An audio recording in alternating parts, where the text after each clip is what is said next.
Now that I have entered all my sort tests and recommendations, I can copy these to other paddocks. A couple things to keep in mind when you're copying these recommendations is that if you have entered any paddock comments,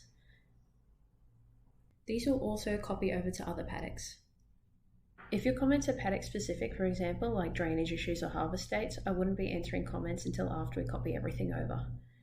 Attachments, on the other hand, won't copy over to other paddocks. So if you have attached a copy of your soil test already, this is fine.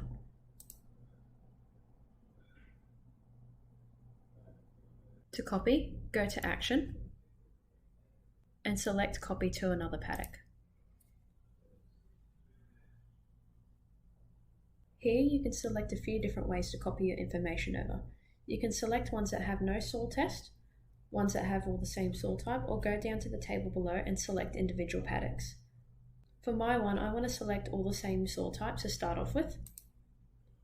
You can also deselect any paddocks by clicking this tick box here.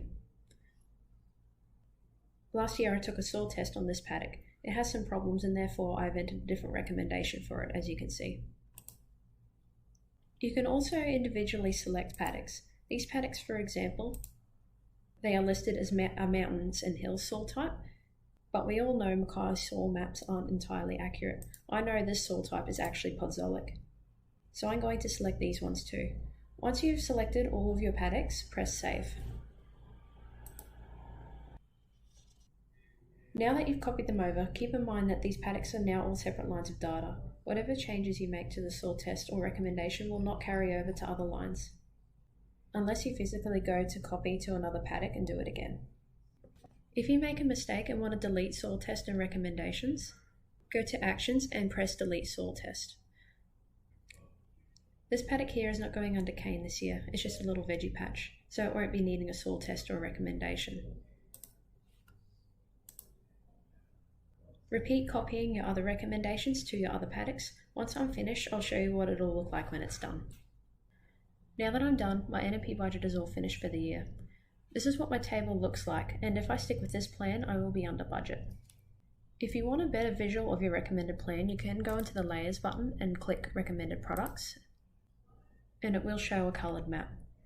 Since we have finished our plan, the next thing to do is to actualize this plan out into the field and put a date against it. To actualize your plans out in the paddock is easy. Go to Action and Apply as Actual, and it'll pull up your plan that you've put into place. All you need to do is add the dates that you have applied your nutrient. You can also add the time if you want to. You can select individual dates for each product, or you can apply all under the same date. Once done, press Save.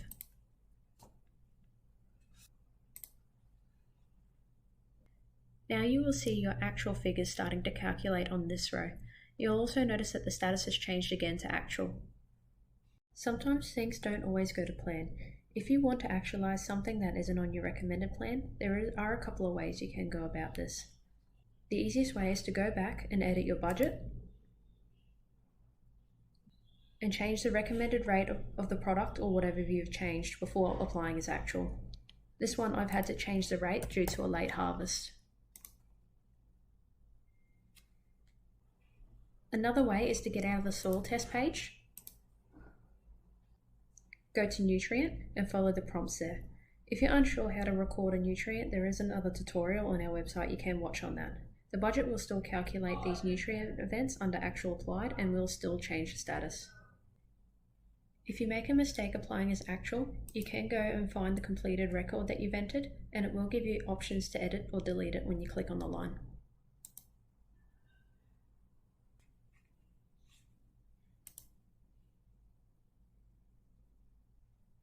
By the end of the year, this is what your budget should look like. I'll use last year's budget as an example. My recommended shows that I would be over in sulfur, but my actual ended up being under for everything. You can also now go into the layers and view actual products applied on the map. Now that we have completed everything, you can print or save your report as a PDF file, which I'll cover in the next video.